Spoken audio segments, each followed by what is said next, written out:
So in this case, we will define, that means it defines what is a new worker or a young worker, and the training, what is the training required for them. The job position which you are returning back again after few days or months or years, the same position which is not being changed at all. The next question is, when putting together a training plan or a new or a young workers, what topics should be included in the training? And also, too often one or two of the workers are simply not paying attention.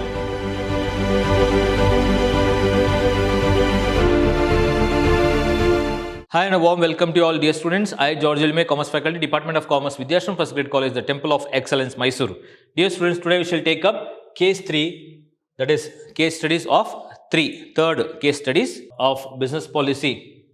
Now this is the case study related to 2015 BC, that is Tourism and Hospitality, Occupational Health and Safety Summit. Now students, in this case study, let us understand first the introduction part about this. We will understand what is the case study, then we can, based on that, we can answer or find the solution for it. So this is a case, the new young worker. When it comes to new and young worker training, employers are required to orientate and train all the workers, that is before the work begins, and on safe work procedures and hazards related to that particular job. So the new and young worker, when it comes or when he comes to this particular new and young worker training, they need to give the training first and foremost before putting them into the placement. Then the employers, as I told you, they are required to first give the orientation and give the training for all the workers before they could start the work or before the work begins. That is on the safe work, how to work safely and with all precautionary measures, and what are the procedures has to be followed, and what are the various hazards which is related to that particular job. So all this need to be first introduced, or it should be given orientation program related to that, and also the training part. But the term new worker here, isn't it an obvious as it seems, because in this case it states we will define what it is to be new or young worker. So in this case we will define, that means it defines what is a new worker or a young worker, and the training, what is the training required for them. So as a group, let us understand, discuss the following thing. First and foremost, first question arises here: until what age you are considered as a young worker under WSBC regulation? So until what age you are considered as a young worker? Now they'll say youth. Youth means that is till you get married, you are a youth, like. So once you get married, you become an adult, right? So it is like after 15 years or 18 years, up to 25 years or 30 years, something like that, the age will be there. So here, under this, it says, the answer says, until what age you are considered a young worker under WSBC Regulation or Act? It says under 25. So if you are under 25, you are considered as a young worker according to WSBC regulation.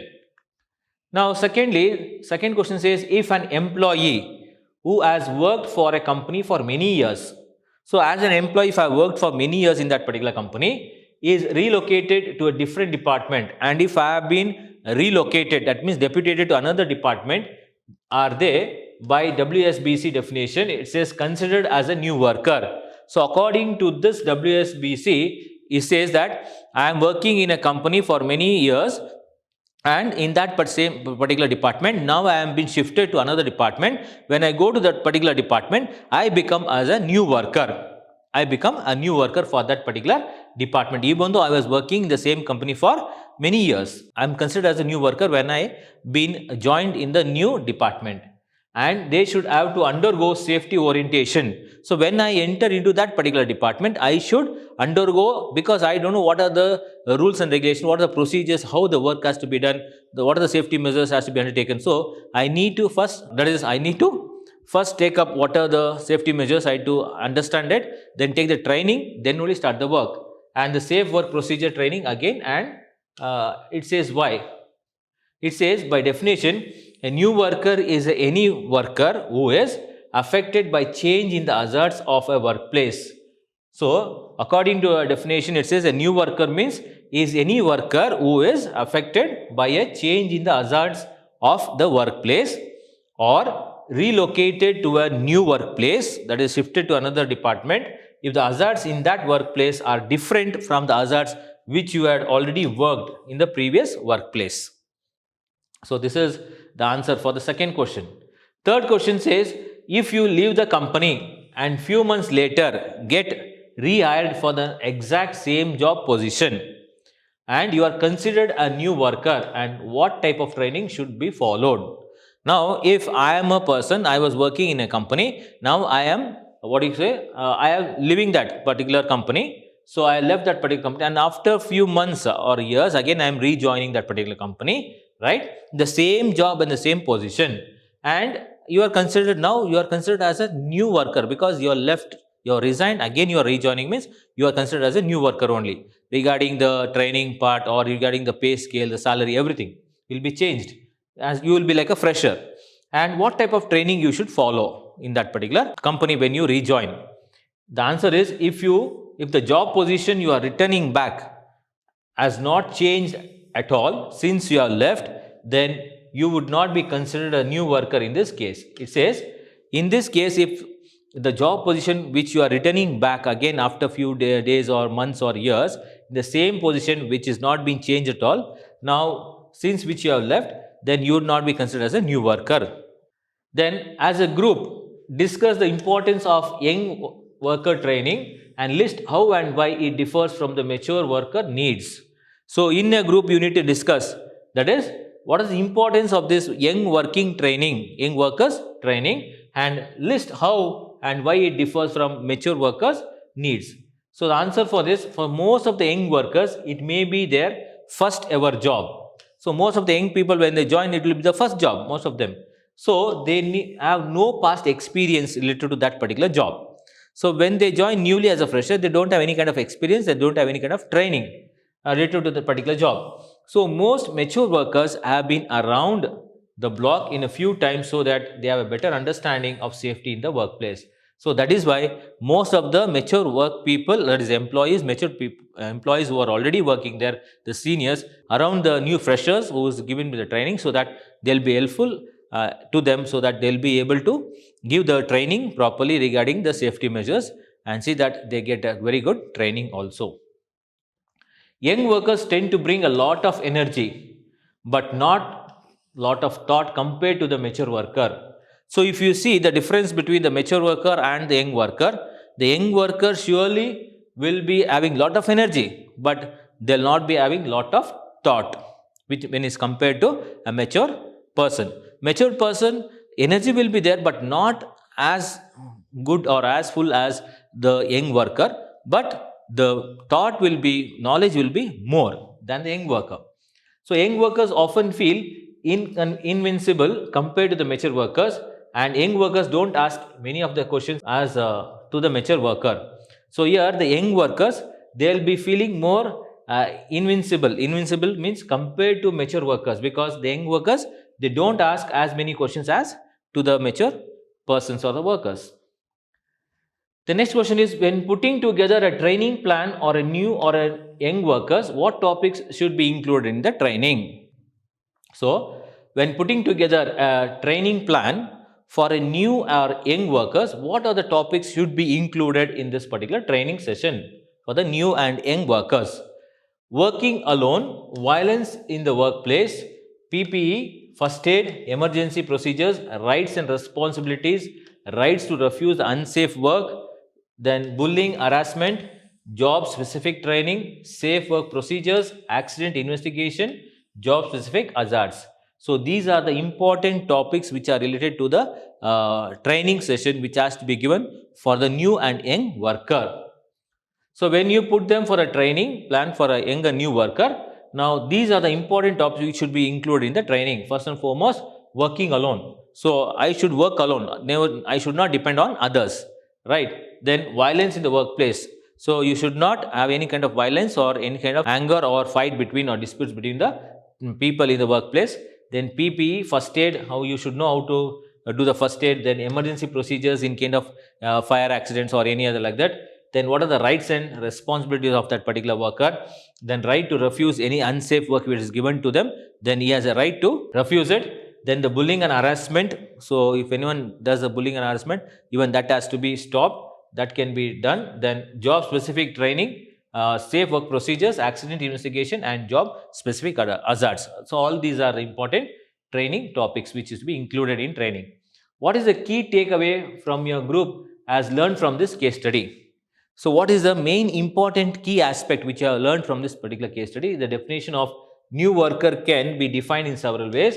It says it is important that whenever a worker is put into a new environment which is faced with new hazards, new difficulties or hazards, then proper training is very much important or provided to make the transition so that it goes on smoothly as possible. So that is what you have learned, the important key aspect in this particular case study. Now coming to the next case study 4. Now student, this is case study related to the fourth case study where it says a disengaged worker when training a group of workers. Often the challenge for the trainer is ensuring the key messages are getting through to everyone.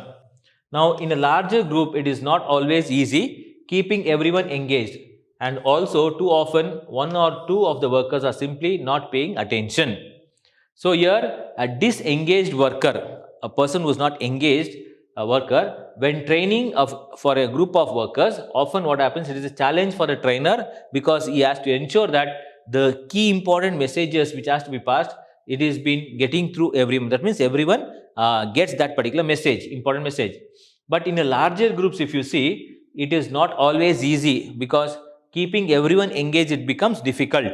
And it is also too often that one or two of the workers may be simply sitting without paying any kind of attention towards that particular training. Now in the end what happens, you have a roster sheet full of employee signatures to show that already all of them have taken the training.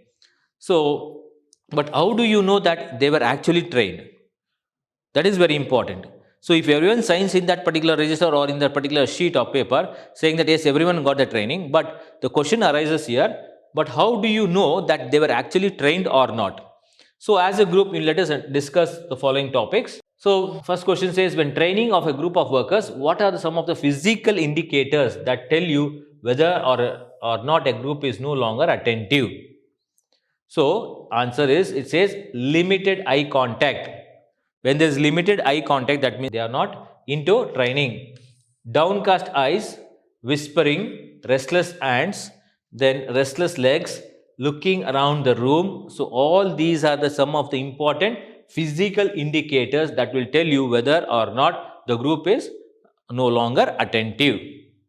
Secondly, what can you do as a trainer when you notice the worker's attention span is warning? So it says you should get them involved. You should get them involved.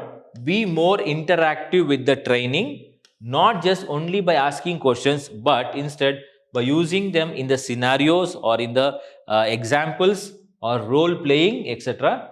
Then move around the room, stand by them. So these are what the trainer can do when you notice that worker's attention is like it is going away.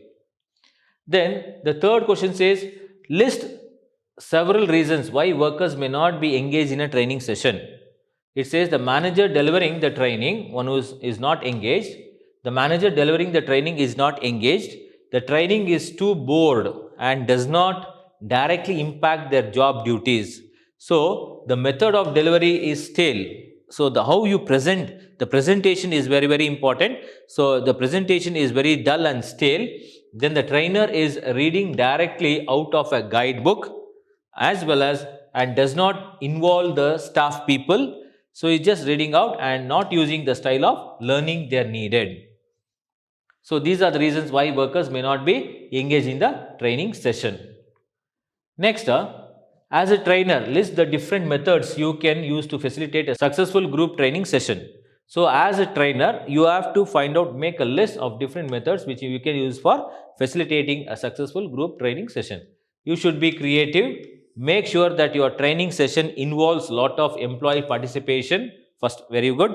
First and foremost, it says, then ask lot of questions to your employees to whom you are giving the training. Then get lots of feedbacks. Then provide lot of examples. Get them physically involved, right? Then real life stories, you can say. Pictures can be shown, newspaper clippings, games, group works of 3 or 4 people or a group of 2. All this can be an important aspect related to different methods where you can use the facilitator for a successful group training method. Then next question is, what are the main differences between a training session and a lecture? See, training should always involve the worker both mentally and through questions, answers and opinions, and physically through participation, like example or role playing, etc. But whereas lecturers involves one person telling everyone in a room and what they need to know, and no question, no opinions, no involvement. That is the difference between the training and what you call the lectures. So once again I'll repeat, what are the main difference between the training session and the lecture? Training means it should always involve the worker both mentally through asking question and answers, then asking the opinion, the feedbacks, and the physical, and also physically they should participate through participation. Whereas example or with role playing. But whereas lecturers, it includes or involves one person telling everything in the room and what they need to know, and finally it says no questions will be asked, no opinions, and no involvement. The sixth question, it says, next sixth question, how important is it to train the trainer?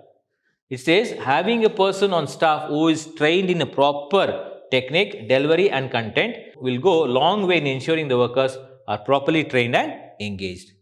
So if you are having a person who is on a staff who is giving the training, who is giving a training in a proper technique ways, proper delivery, as well as with lot of content, surely it will go for a longer way, a longer run in ensuring the workers having a very good, properly trained and engaged. Then what are the key aspects in your group as learned from this particular case studies? So as a group, what you have learned from this particular case study, the important key aspect. It says, when training a group of workers, it is very, very important to get the group involved. It is very, very important that you should get the group involved in training both mentally, physically, and emotionally. Most key important aspects related to the case study. So when a training of a group of workers, it is very important to get the group involved in the training both mentally, physically, and emotionally. Now coming to the case study 5. Here the language barrier.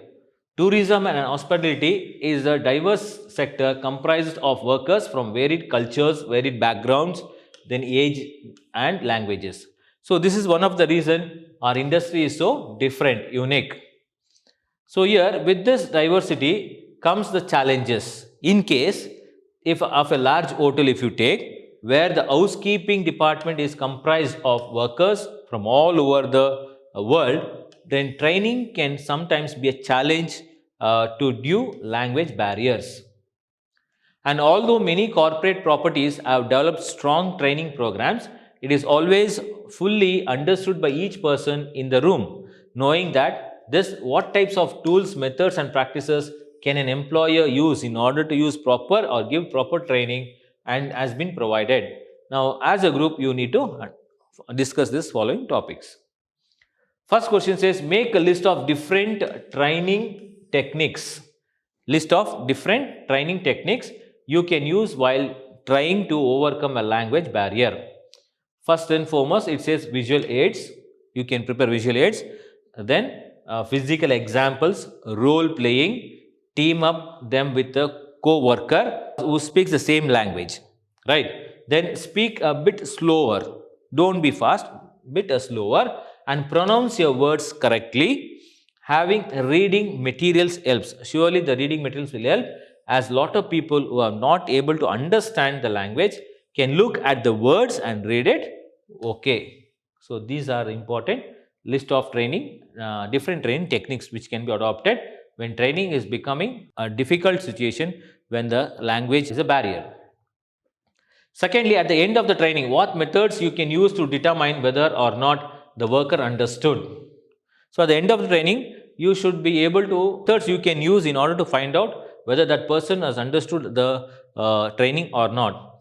So have the worker physically show what you have learned, proper lift techniques, proper use of PPE, leave time for a Q&A session, and the end summarize the training part. Then how effective are visual aids when it comes to training and why? So it says visual aids are often beneficial to the workers who do not follow, comprehend whatever you are saying. So this visual aids is very, very important, because when what I say, if other person is not able to understand, surely through those visual aids, that person will be able to understand what I am saying, what I am trying to say. So, if example, if you tell a worker that you need to wear goggles, so an apron and a chemical resistant gloves to do a task, then they may not fully understand what goggles are, what is apron, right? Then how to use it and what is the difference between the standard rubber dish, gloves, chemical resistant gloves, all this. So, but if you actually provide them with an example, of each of PPT kit, having them to try on it, then automatically they will be able to exactly understand what you are talking about. Then when developing a training plan for an employee who has English as a second language, what types of things should you consider when putting your training plan together? So, here answer is, how will I communicate my message effectively?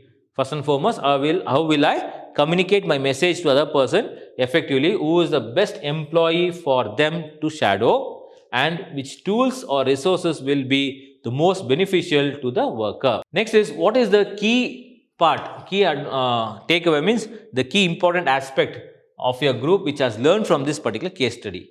So, from this case study, usually you can understand that when developing a training plan for an employee with language barriers, when there is language barriers, because people may be from different parts of the world or the country which is having lot of different languages, will not be able to understand the language which I speak or the trainer speak. It's important to plan out the training to ensure that they are given all the best tools so that easily they can understand what I am saying. Then what are the resources you are using, that should be given, and support in order to achieve the maximum success. So, this is the key takeaway or the key importance as a group where we have learnt about this particular case study. So, students, these are the important case studies which I have explained to you, the case 3, case 4 and case 5. It is like a just a small case study where the particular case study is given, and based on that questions and the answers also is been framed. Question is framed and also the answer, the solution is also given. So, it will be easy for you to understand like this the case studies. Please go through the videos of this case studies and understand it, and also it is there in the notes. Please refer the notes also, you will be able to understand well. So, see you in the next session. Until then, take care, have a nice day. Thank you.